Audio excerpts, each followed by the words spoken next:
Breaking news చూస్తున్నాం. ఇటు singer Mangli కేసులో రోజుకొక ట్విస్ట్. ఇటు మధు అరెస్టుతో బయటకి రానున్నాయి అసలు నిజాలు. తప్పు చేస్తే తనను జైల్లో వేయాలంటూ మంగ్లీ మరొక వీడియోని రిలీజ్ చేసింది. మైక్రో ఫైనాన్స్ స్కామ్తో తనకు ఎలాంటి సంబంధం లేదంటుంది మంగ్లీ. అసలు మైక్రో ఫైనాన్స్ అనే ఆ పేరు, ఆ పదం కూడా, ఆ పదానికి అర్థం కూడా నాకు తెలియదు అంటూ మంగ్లీ చెప్పుకొస్తుంది. మంగ్లీ పైన ప్రధాన ఆరోపణలు చేస్తున్నారు ఇటు బాధితులు. మంగ్లీ తప్పు చేయకపోతే బాధితుల వైపు నిలబడాలంటూ ఇటు సవాళ్లు విసురుతున్నారు. ఇటు మధుపై ఎందుకు కేసు పెట్టలేదని ఇటు మంగ్లీని బాధితులు నిలదీస్తున్నారు. మంగ్లీని కేసులోంచి మధువే కాపాడుతున్నాడంటూ ఇటు హిమాకాంత్ రెడ్డి ఆరోపిస్తున్నాడు. ఈ క్రమంలోనే మంగ్లీ కేసు బాధితులపై అటాక్కు యత్నించారు. ఇటు ఆర్టీవీ ఆఫీస్ ముందు దుండగులు హల్చల్ చేశారు. ఇటు డిబేట్ జరుగుతున్న సమయంలోనే ఆర్టీవీ కెమెరాకు సంబంధించి ఈ దుండగుల చర్యలు చిక్కాయి. డిబేట్ జరుగుతున్న సమయంలో దాడి చేయాలని కుట్రకు పన్నినట్టు తెలుస్తుంది. ఆర్టీవీ కెమెరాకి ఆ వ్యక్తులు చిక్కారు. దానికి సంబంధించిన విజువల్స్ని కూడా మనం చూస్తున్నాం. మొదటగా ఇటు మంగ్లీ ఏం మాట్లాడుతుంది, మంగ్లీ ఇంత జరిగినా కూడా ఏం చెప్పుకొచ్చే ప్రయత్నం చేస్తుంది, తన ఇన్వాల్వ్మెంట్ లేదని మాట్లాడుతుందా, ఉందని మాట్లాడుతుందా, ఒకసారి తన మాటల్లోనే వినే ప్రయత్నం చేద్దాం. తప్పు ఎవరు చేసినా శిక్షార్హులే. ఈ మైక్రో ఫైనాన్స్ అనే పదమే నాకు తెలియదు.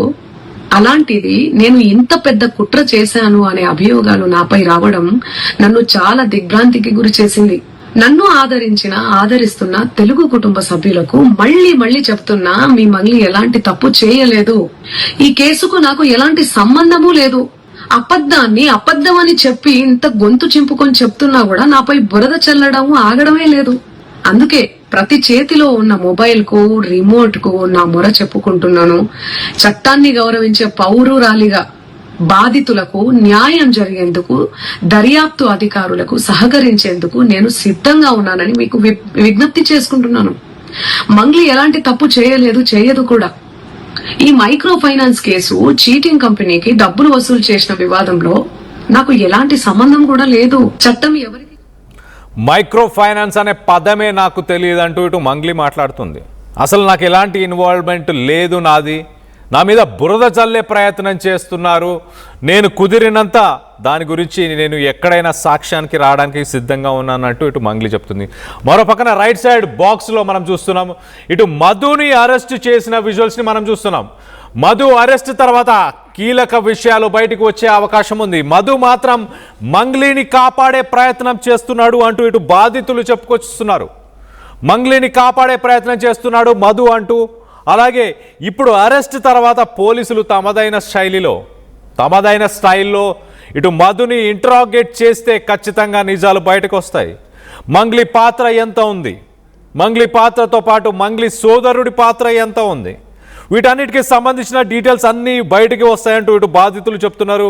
ఒకసారి ఇటు మధు అరెస్ట్ అవ్వక ముందు మంగ్లీని కాపాడడానికి తను ప్రయత్నం చేస్తున్నాడు అంటూ ఇటు హిమాకాంత్ రెడ్డి చేసిన ఆరోపణలు, దానికి సంబంధించి మధు ఏం మాట్లాడాడు, మంగ్లీని కాపాడడానికి ఏం మాట్లాడాడు అనేది ఒకసారి చూసే ప్రయత్నం చేద్దాం. మధురాతరుడిని, బ్రహ్మవత్ మధుని నిజాలు బయటకు వస్తున్నాయి. ఈయన ఎవరైతే మా గురుగారు హిమకాంత్ రెడ్డి గారు ఉన్నారో, మా గురుగారు హిమకాంత్ రెడ్డి ఈయన, ఓకేనా, చూసిరా బాగా. ఇంకోటి చూపియాలి మీకు. ఈమె సరిత మేడం అనాలో. ఈమె అయితే బాధితురాలు అయితే కాదు. ఈమె దాదాపు 10 రోజుల నుంచి మీడియా ముందు వచ్చి వడావడా ఏమేమి మాట్లాడుతుందో ఆమెకి అర్థం కావట్లేదు. నేను ఒక బాధితురాలని చూపిస్తుంది. ఈమె బాధితురాలు కాదు, మీడియా మిత్రురాల. అందరూ అబ్జర్వ్ చేయండి బాగా. ఇంకోటి చూపించాలి మీకు. మా గురుగారు, ఇంకా ఈమెని ఏమంటారో తెలియదు, మా గురుగారి ఎక్స్పర్ట్ ఈమె. వీళ్ళు ఎట్లా ఉంటారంటే అసలు వీళ్ళ మైండ్ సెట్ వేరే డిఫరెంట్. మనం ఇంకా చెప్పకూడదు. అసలు వీళ్ళిద్దరూ లేకుండా ఏ ప్రెస్ మీట్, ఏ మీడియా జరగదు. వీళ్ళిద్దరు లేకుండా మీరు అబ్జర్వ్ చేయండి, బాగా అబ్జర్వ్ చేయండి. మీరు బాగా అబ్జర్వ్ చేయాలా, ఏ ప్రెస్ మీట్ జరగదు. ఇటు మధు మాట్లాడిన మాటల్లో కొంతమంది ఫొటోస్ చూపించి ఇటు హిమాకాంత్ రెడ్డి అలాగే సరిత వీళ్ళు ప్రతి డిబేట్లో ప్రతి ఇంటర్వ్యూలో ఉంటున్నారు, వీళ్ళే ప్రధాన సూత్రధారులు అంటూ మధు ఆరోపిస్తున్నాడు. కానీ ఆ బాధితులు ఇటు ఆర్టీవీలో మాట్లాడారు, వాళ్ళు ఎంతగా కోల్పోయారు, అసలు మధు ఏం చేశాడు, మధు వాళ్ళతో పాటు పని చేసినప్పుడు ఎలా ఉండేవాడు, దాని తర్వాత ఈ స్కామ్లోకి ఈ స్కీమ్లోకి ఎలా వీళ్ళందరినీ పిలిచాడు అన్న డీటెయిల్స్ ఒక్కసారి బాధితుల మాటల్లోనే వినే ప్రయత్నం చేద్దాం. ఇటు మరో పక్కన ఆర్టీవీ బయట ఈ బాధితులను బెదిరించడానికి, లేకపోతే ఈ బాధితులను కిడ్నాప్ చేయడానికి, లేకపోతే ఈ బాధితులని మరి ఏం చేయడానికో తెలియదు కానీ కొంతమంది వ్యక్తులు ఆర్టీవీ ఆఫీసు బయట డిబేట్ జరుగుతున్న సమయంలోనే వాళ్ళందరూ వచ్చి కూడా ఇక్కడ కొంత సీన్ క్రియేట్ చేసే ప్రయత్నం చేశారు. ఇటు నా కొలీగ్ మనోజ్ ఎప్పుడైతే వాళ్ళతో మాట్లాడే ప్రయత్నం చేశారో పారిపోయే ప్రయత్నం చేశారంటే అర్థం చేసుకోవచ్చు. వాళ్ళు ఏదో దురాలోచనతోనే ఇక్కడికి వచ్చారు, ఏదో చేద్దామన్న ఉద్దేశంతోనే వచ్చారని చాలా క్లియర్గా అర్థమవుతుంది. మాస్కులు పెట్టుకొని పారిపోయే ప్రయత్నం చేశారు. ఒక్కసారి ఆ విజువల్స్ని కూడా ఒక్కసారి చూసే ప్రయత్నం చేద్దాం. విక్టిమేనా మీరు? అంటే ఆ కేసు విక్టిమేనా? ఏది ఇప్పుడు ఆరోపణ వచ్చిన కేసు విక్టిమేనా? మీరు అట్లా లైవ్ తీయొద్దన్న మీరు. అంటే మీరు ఏం విక్టిమా చెప్ప, సస్పీషియస్ ఆఫీస్ దగ్గరకు వచ్చి నిలబడితే ఏమనుకోవాలి? సస్పీషియస్ ఏం లేదు. మీరు విక్టిమ్ అన్నారు, విక్టిమ్ అయి మాట్లాడండి. విక్టిమ్ అయితే మాట్లాడండి అన్న. మీరు కానీ మీరు అట్లా పెట్టకండి. మీరు మీ లాస్ గురించే కదా చెప్పేది. ఇప్పుడు లాస్ గురించి కానీ మీరు అట్లా పెట్టకండి. మీరేమన్నారు, విక్టిమ్ అన్నారా లేదా? అన్నాము, మేము మాట్లాడతాం కదా మేము. మరి మాట్లాడతాం కానీ మీరు ఎందుకు అట్లా లైవ్ మా ఇంకో పడుతారు, మేము పెడతాం కదా. కాదు, మీరు విక్టిమ్ అన్నారు, మీరు మాట్లాడండి. ఎందుకు భయపడుతున్నారు? అంటే ఎందుకు భయపడుతున్నారు మరి మీరు విక్టిమ్ అయితే? మీరు సస్పెన్షన్ ఆఫీస్ దగ్గరకు వచ్చే డౌట్ వస్తుంది. మా ఛానల్ ఆఫీస్ ముందు ఎందుకున్నారు మరి మీరు? ఏం మాట్లాడతారు? సో ఇది సిచ్యువేషన్. మరి మంగ్లీ పంపించిందా వాళ్ళు ఎవరో తెలియదు కానీ ఆఫీస్ ముందు సస్పీషియస్గా ఉన్నారు. మరి ఏంటంటే అప్పుడే ఆఫీస్ అయిపోయిందని ఫినిష్ చేసుకొని వెళ్తూ ఉంటే సస్పీషియస్గా కనిపించినందుకు వాళ్ళు ఎవరు? ఆర్టీవీ ఆఫీస్ బయట ఇటు డిబేట్ ఆర్టీవీ ఆఫీస్లో జరుగుతున్న సమయంలో వీళ్ళు బయట వచ్చి వెయిట్ చేస్తున్నారు. బాధితులను బెదిరించడానిక ఎవరు? మరి మొత్తానికైతే ఎవరు అని నిలదీస్తే నేను విక్టిమ్ అంటాడు మొదటగా. సరే విక్టిమ్ అయితే మీరు చెప్పండి, మీ ప్రాబ్లం ఏంటి, మీరు ఎంత డబ్బులు కట్టారు, ఏం జరిగింది అని నా కొలీగ్ మనోజ్ అడిగినప్పుడు మాస్క్ పెట్టుకున్నాడు. వెంటనే మాస్క్ పెట్టుకున్న తర్వాత మీరు నా మీద కెమెరా ఎందుకు పెడుతున్నారు, తీసేయండి, నాకేం సంబంధం లేదు, నేను విక్టిమ్ కాదు అన్నాడు. దాని తర్వాత మీరు ఇక్కడ ఎందుకు వచ్చారు, ఎందుకు ఉంటున్నారు అని అంటే పరుగులు తీయడం స్టార్ట్ చేశాడు. అక్కడి నుంచి పారిపోవడం స్టార్ట్ చేశాడు. ఒక వ్యక్తి ఇలా పారిపోతే మరొక వ్యక్తిని నా కొలీగ్ మనోజ్ మాట్లాడే ప్రయత్నం చేశాడు.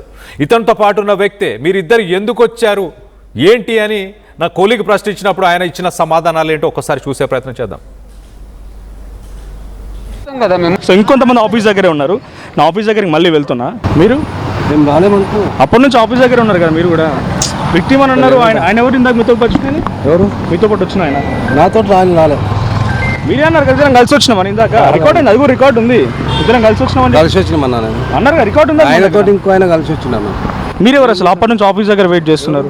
మీరు అక్కడ తిరుగుతున్నానండి నేను. ఇక్కడ ఎందుకండి? ఎప్పుడు చూడలేదు ఇక్కడ ఆఫీస్ దగ్గర. ఎవరు? ఎప్పుడు ఆఫీస్ దగ్గర చూడలేదు. ఎవరిని? మా ఆఫీస్ మీ స్టాఫ్ కాదు కదా. ఆఫీస్ దగ్గర చాలా సేపు నుంచి వెయిట్ చేస్తున్నాం. వాచ్మెన్ చెప్పినాక బయటకు వచ్చినా నేను. అసలు మీరు ఎవరైనా అడుగుతున్నారు? నేను ఉండలేను. అప్పుడే మీరు మాట్లాడే సంబంధం లేదు. ఇది ఇందాక ఆఫీస్ దగ్గర వెయిట్ చేసిన దాంట్లో ఆయన కూడా ఉన్నారు. సో ఆయన కూడా నాకు సంబంధం లేదు అని అంటున్నారు. ఆయన అంటే ఏమనుకోవాలి అసలు యాక్చువల్గా? మా ఆఫీస్ దగ్గర మీరు ఏం చేస్తున్నారు, ఎందుకు వచ్చారు అని నా కొలీగ్ మనోజ్ అడిగినప్పుడు నేను మీ స్టాఫ్ కాదు కదా అని చాలా క్లియర్గా మాట్లాడుతున్నాను. అంటే మీ స్టాఫ్ కాదు కదా అంటే మీ ఆఫీస్ తెలుసు, మీ స్టాఫ్ తెలుసు, మీ బిల్డింగ్ ప్రిమిసెస్లో నేను ఉన్నాను అని ఒక రకంగా ఒప్పుకుంటూనే పారిపోయిన ఇంకొక వ్యక్తికి నాకు ఎలాంటి సంబంధం లేదు అంటూ చెప్పుకొచ్చే ప్రయత్నం చేస్తారు. సో మొత్తం మీద బాధితుల మీద కొంత ప్రెషర్ తీసుకొచ్చే ప్రయత్నం చేస్తున్నారు. వాళ్ళు ఎవరు అనేది తెలియదు కానీ మొత్తానికైతే ప్రెషర్ తీసుకొస్తున్నారు. వాళ్ళని బెదిరించే ప్రయత్నం చేస్తున్నారా, వాళ్ళని కిడ్నాప్ చేసే ప్రయత్నం చేస్తున్నారా, వాళ్ళ గొంతుని నొక్కే ప్రయత్నం చేస్తున్నారా, వీటన్నిటికి సంబంధించి మరింత అప్డేట్ తీసుకునే ప్రయత్నం చేద్దాం. ఇటు మా ప్రతినిధి ఇన్నారెడ్డి అందుబాటులో ఉన్నారు. ఇన్నారెడ్డితో మాట్లాడి తెలుసుకునే ప్రయత్నం చేద్దాం. ఇన్నారెడ్డి చెప్పండి, అసలు నిన్న ఆర్టీవీ ఆఫీసు బయట కొంత గందరగోళం క్రియేట్ చేసే ప్రయత్నం, ఇక్కడికి వచ్చే డిబేట్లో పాల్గొన్న బాధితులను బెదిరించే ప్రయత్నం చేస్తున్నారా? మరోపక్కన మధుకు సంబంధించి లేటెస్ట్ అప్డేట్ ఏముంది? కళ్యాణ్, మనం గమనించవచ్చు ఈ టోటల్ ఎపిసోడ్ లో ఆర్టీవీ చాలా ఎక్స్క్లూజివ్ గా ప్రతి విషయాన్ని కూడా మనం ప్రజల ముందు, అంటే నిర్ణేతలు ప్రజలే కాబట్టి ప్రజల ముందు వచ్చే ప్రయత్నం చేస్తున్నాం. ఈ క్రమంలోనే ఇక జరుగుతున్న పరిణామాలన్నీ చూస్తున్నాం. తర్వాత దీంట్లో మంగ్లీకి ఇన్వాల్వ్మెంట్ లేదు, మంగ్లీ పేరు చెప్పి డబ్బులు వసూలు చేశారని చెప్పి చాలా కరాఖండిగా బాధ్యులు చెప్పి మనం చెప్తా ఉన్నాం. అయితే నిన్న జరుగుతున్న పరిణామాలు చూస్తూ ఉంటే మన డిబేట్ లో దాదాపుగా 10 మంది బాధితులు వచ్చి మంగిలికి సంబంధించి వాళ్ళ తమ్ముడికి ఎలాంటి ఇన్వాల్వ్మెంట్ ఉంది, వాళ్ళ ఇంట్లోకి పోయి వాళ్ళ ఇంట్లో కూడా వీళ్ళు వెళ్ళిన వీడియోస్ తో పాటు అక్కడ పటాన్ చెరువులో బాధితులు అంటూ హేమాకాంత్ రెడ్డిని ఎక్స్క్యూజన్ చేసే ప్రయత్నం చేసినప్పుడు ఆ హేమాకాంత్ రెడ్డి కూడా చాలా స్పష్టంగా అంటే పటాన్ చెరువులో ఉన్న ఎవరైతే బాధితులని చెప్పంటున్నారో వాళ్ళు అసలు మధు తెలియదని చెప్పని కూడా వాళ్ళు ఆ రోజు ప్రెస్ మీట్ చెప్పడం జరిగింది. అంటే పటాన్ చెరువులో వ్యక్తులతో కూర్చొని తర్వాత హేమాకాంత్ రెడ్డి మధు దగ్గర డబ్బులు ఎప్పిస్తావు, తర్వాత డబ్బులు ఇమీడియట్ గా ఇవ్వండి అని చెప్పేసి అని కూడా ఆయన నిలదీసిన వీడియో కూడా బయటకు వచ్చింది. అంటే వీళ్ళందరూ కూడా బాధ్యులే, కానీ వాళ్ళకి డబ్బులు ఇస్తానని చెప్పేసి ఇలా మంగిలికి సంబంధం లేదని చెప్పే ప్రయత్నం చేయండి అని చెప్పేసి కూడా వాళ్ళు చెప్తున్నట్టుగా అక్కడ అర్థమైంది. అంటే ఇక్కడ నిజాలు వెలుగు తీసేందుకు బాధితుల వర్షను తర్వాత జరుగుతున్న పరిణామాలు మన దగ్గర ఉన్న ఎవిడెన్సులు, అది మనం చూపించిన ఎవిడెన్సులు కాదు, బాధితులు ప్రత్యక్షంగా లైవ్ లోనే చూపించారు. సో ఇవన్నీ కూడా ఏమవుతుందంటే అవతల పక్క వ్యక్తులను డైనమలో పడేస్తుంది. అంటే రోజు రోజుకి మన మీద ఆరోపణలు ఎక్కువైతా ఉన్నాయి, మనం తప్పుడు మనుషులుగా బయటపడే ఇష్యూ జరుగుతా ఉంది. కాబట్టి ఏదో రకంగా ఈ బాధితులను భయభ్రాంతికి గురి చేసే ప్రయత్నం చేయాలన్న ఇంటెన్షన్ తోటే మన డిబేట్ జరుగుతున్నప్పుడు మన ఆర్టీవీ బయట చాలా మంది గుమిగూడారు.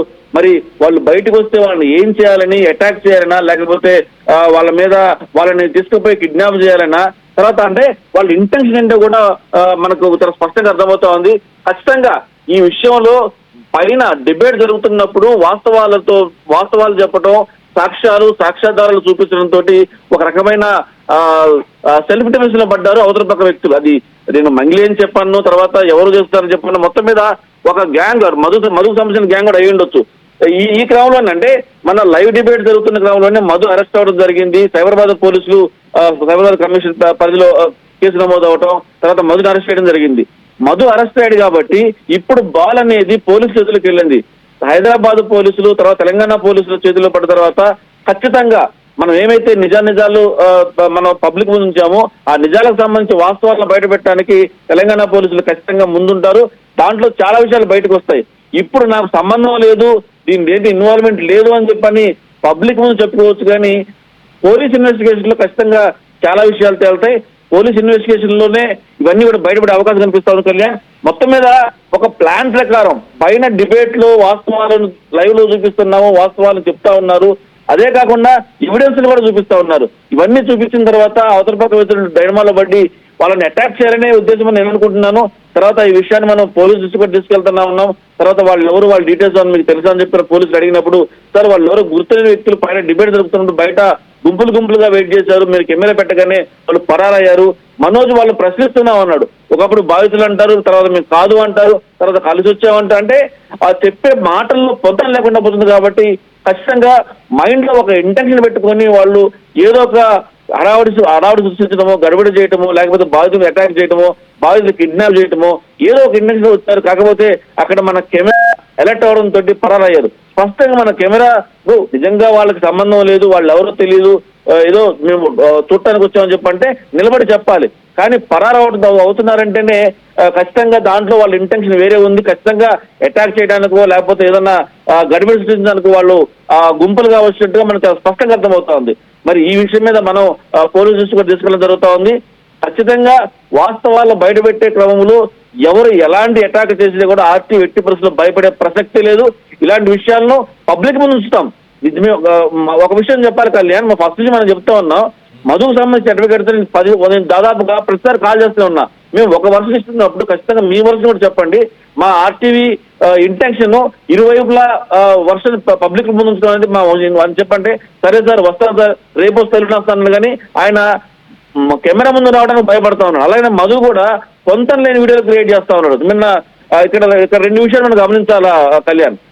మన పటాన్ చెరువులో జరిగిన ప్రెస్ మీటు, తర్వాత ఈ మధు లేటెస్ట్ గా రిలీజ్ చేసిన వీడియో చూస్తే హేమాకాంత్ రెడ్డి మీద మొత్తం ఆయన మీద నెట్టే ప్రయత్నం చేసిన నేపథ్యంలో ఇక్కడ మన స్టూడియోలో మొత్తం ఎవిడెన్స్ చూపించడం జరిగింది. అంటే హేమాకాంత్ రెడ్డికి ఎలా సంబంధం లేదు, ఆయన కంపెనీని వాడుకొని ఆయన ముందుంచి ఆయన ఎక్యూజ్ చేయాలని చెప్పిన ప్రయత్నం జరుగుతుంది. కాబట్టి ఆ డిబేట్ లో ఎదురుదాడిలో స్పష్టంగా ఆయన ఏంటో చెప్పగలిగాడు. సో ఇక్కడ పటాన్ చెరువు ప్రెస్ మీట్ జరిగిన తర్వాత మధు ఇచ్చిన వీడియోతో పాటు ఇవన్నీ కూడా ఈ మధు అండ్ గ్యాంగ్ సంబంధించిన వ్యవహారాలన్నీ కూడా బట్టబలైనాయి.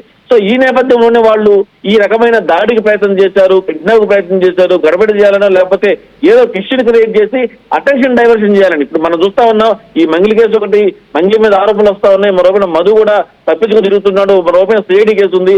ఇవన్నీ జరుగుతున్న క్రమంలో అటెన్షన్ డైవర్షన్ చేయాలని చెప్పని హేమాకాంత్ రెడ్డి మీదకి ఈ ఇష్యూని మార్చాలని చెప్పిన వాళ్ళ విఫల ప్రయత్నాన్ని మనం తిప్పుకొట్టామని చెప్పుకోవచ్చు. వాస్తవాలు పబ్లిక్ ముందుంచాం. మనం ఏదో వాళ్ళని ఎక్కువ వాళ్ళు వీళ్ళ తరఫున మాట్లాడి అవతల వాళ్ళని మనం వేరే చూపించట్లా. ఇక్కడ జరిగిన వాస్తవాన్ని యాజ్ టీజ్ గా మనం ప్రజల ముందు ఉంచే ప్రయత్నం చేశాం. సో ఆ ప్రయత్నంలో భాగంగా మనం చేస్తున్న ప్రయత్నాలకు సంబంధించి ఇక్కడ బాధితులందరినీ ఏదో ఒకటి చేయాలండి. అంటే ఈ ఇష్యూ అటెన్షన్ డైవర్షన్ చేయాలంటే ఏదన్నా వాళ్ళని అటాక్ చేయడము, తర్వాత వాళ్ళని కిడ్నాప్ చేయడం, సంథింగ్ ఏదో మొత్తాన్ని ఒక మైండ్ ఒక ఇంటెన్షన్ వచ్చారు. ఒకటి మాత్రం స్పష్టంగా చెప్పుకోవచ్చు కళ్యాణ్, పోలీసులు, సైబరాబాద్ పోలీసులకు ప్రస్తుతం మధు వాళ్ళ కస్టడీలో ఉన్నాడు. చాలా విషయాలు బయటకు వస్తాయి. చాలా మంది తమకు సంబంధం లేదు, తమకు ఇన్వాల్వ్మెంట్ లేదు అని చెప్పినప్పటికీ కూడా మన తెలంగాణ పోలీసులు డెఫినెట్ గా అన్ని విషయాలు లాగుతారు. బాధితుల దగ్గర కూడా చాలా ఎవిడెన్స్లు ఉన్నాయి. మనం కూడా చాలా వరకు అసలు జరిగిన వాస్తవాలు ఏంటి, ఏం జరుగుతా ఉంది, ఎందుకు ఈ ఇష్యూ ఇంత పెద్దది అవుతా ఉంది, ఇన్ని కోట్ల రూపాయలు మోసం చేసిన తర్వాత డబ్బులు ఎక్కడికి వెళ్ళాయి దీంట్లో. ఇదే కాదు కళ్యాణ్, ఇక్కడ మనం ఎంతప్పటికి కూడా మంగ్లీ వర్సెస్ సుబ్బు అని చెప్పని అనుకుంటున్న తర్వాత అసలు మధు అనే వ్యక్తి మీద మంగ్లీ ఎందుకు కేసు పెట్టలేదామని ప్రతిసారి చెప్తుంటే నేను కేసు పెట్టాను లేదా పలానా కేసు పెట్టని చెప్పి అంటున్నారు. కానీ స్పష్టంగా మధు మీద కేసు పెట్టాలి, మధునే కరగడు కాబట్టి అంటే ఎవరైతే ఈ 100 మంది కావచ్చు, 150 మంది కావచ్చు, వీరందరికీ కూడా మోసం చేసి కోట్లాది రూపాయలు దోచుకున్న వ్యక్తి ఎవరైతే ఉన్నారో అతన్ని శిక్షించాలని చెప్పి బాధితుల తరపు ఉంటాను మంగ్లీ అన్నారు. మరి అలాంటప్పుడు దాదాపుగా 10-12 మంది బాధితులు రాత్రి స్టూడియోకి వచ్చారు. నిజంగా ఆమె ఇంటెన్షన్ బాధితుల తరపున పోరాడాలని అనుకుంటే మనం డైరెక్ట్ గా మన స్టూడియోకి వచ్చేసి వాళ్ళ తరపున కూర్చొని వాళ్ళ మధ్యలో కూర్చొని వాళ్ళ సంఘీభావం తెలిపే అవకాశం కూడా ఉంది. కానీ ఇవన్నీ కూడా జరగట్లేదు. సో ఏదైనప్పటికీ కూడా ప్రస్తుతం మాత్రం మధు పోలీసుల కస్టడీలో ఉన్నాడు కాబట్టి నిజాలు మరి కొద్ది రోజుల్లో బయటకు వచ్చే అవకాశం కనిపిస్తా ఉంది కళ్యాణ్.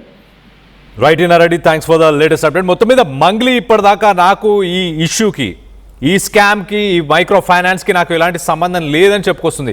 కానీ ప్రధానంగా ఇటు అడ్వకేట్ చేసిన ఆరోపణలు చూస్తే కనుక తనని ఫోన్ చేసి బెదిరించారంటూ, ఒక కేంద్ర మంత్రి పేరు తీశారంటూ, కొంతమంది డైరెక్టర్స్, అలాగే మ్యూజిక్ డైరెక్టర్స్ వాళ్ళ ఇన్వాల్వ్మెంట్, వాళ్ళతో కూడా మాట్లాడి సెటిల్ చేసే ప్రయత్నం చేసిందంటూ, వీటిని మంగ్లీ ఎక్కడా కూడా వీటన్నిటినీ ఎక్కడా కూడా ఆమె రిజెక్ట్ చేయలేదు. నేను అలాంటి పనులు చేయలేదు అన్న మాట ఎక్కడ మాట్లాడలేదు. సరే, తనకి ఒకవేళ ఈ మైక్రో ఫైనాన్స్ స్కీమ్తోని ఎలాంటి సంబంధం లేదని అనుకున్నా కూడా సెటిల్మెంట్ చేసే ప్రయత్నం ఏమైనా చేసిందా? మరి సెటిల్మెంట్ చేయకపోతే, ఎలాంటి సంబంధం లేకపోతే మంగ్లీ పేరు ఇటు అడ్వకేట్ ఎందుకు తీస్తారు? బాధితులు కూడా మంగ్లీ పేరు ఎందుకు తీస్తున్నారు? మంగ్లీ తమ్ముడు గురించి ఎందుకు తీస్తున్నారు? వీటన్నిటి గురించి మంగ్లీ సమాధానం చెప్పాల్సిన అవసరం ఖచ్చితంగా ఉంది. ఇటు బాధితుల తరఫున ఒకవేళ ఎలాంటి తప్పిదం జరగకపోతే బాధితుల తరఫున కూడా మాట్లాడాల్సిన అవసరం ఉంది. ఎందుకంటే తన ఇన్వాల్వ్మెంటు, తన పేరుకు సంబంధించిన వాళ్ళు, అలాగే తన చెల్లిని పెళ్లి చేసుకోబోతున్నాడు మధు అంటూ కూడా వార్తలు వచ్చాయి. మరి దానిపైన కూడా క్లారిటీ ఇచ్చే అవకాశం ఖచ్చితంగా మంగ్లీ క్లారిటీ ఇవ్వాల్సిన అవసరం ఉంది. ఇటు మరో పక్కన బాధితుల్లో హిమాకాంత్ రెడ్డియే మేజర్ రోల్ ప్లే చేశాడు అంటూ ఇటు మధు చెప్పుకొస్తున్నాడు. వాస్తవానికి మరి హిమాకాంత్ రెడ్డి వీడియోస్, ఒక్కసారి హిమాకాంత్ రెడ్డి షేర్ చేసిన కొన్ని వీడియోస్ ఉన్నాయి, తన వీడియోస్ని కూడా చూసే ప్రయత్నం చేద్దాం. దాంట్లో ఎవరెవరు ఉన్నారు ఏంటి డీటెయిల్గా అనాలిసిస్ చేద్దాం.